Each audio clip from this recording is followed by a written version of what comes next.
Ақжайық 16 орталығына су жаңа көліктердің кілтін облыс әкімі Нариман Төреғалиев табыстады.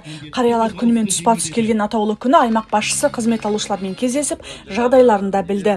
Орталықта қызмет алушылар өз кезегінде ризашылықтарын айтып жатты.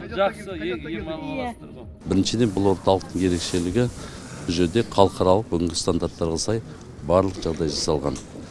Сонымен қатар былтырғы жылы мен осы орталық ашылып жатқанда айтқан болатынмын, енді осы жердегі орталықтың шаруашылық қызметін атқаруға қатысты техникаларды алып беремін деп. Бүгін соны қариялар күнінде табыстап жатырмыз. Ақжайық 16 орталығы былтыр жылдың аяғында ашылған болатын. Бұл жерде мүмкіндігі шектеулі жандар, жол апатынан кейін және инсульттан кейін қимыл қозғалысты қалпына келтірушілер жатып, ем-дом алады. Орталық ашылғалы 303 адам сауықтыру бағдарламасынан өткен, оның ішінде 70-ке жуығы балалар.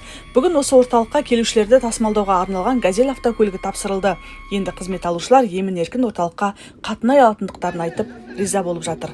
Таксимен келіп жүрдік мұнда. Таксилер таба алмай, қазір енді мына көріп тұрмын, көлік алып келіп жатыр.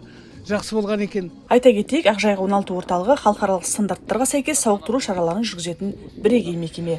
Жанат Көшкінбай, Наурыз Халитов, Жайық пресс.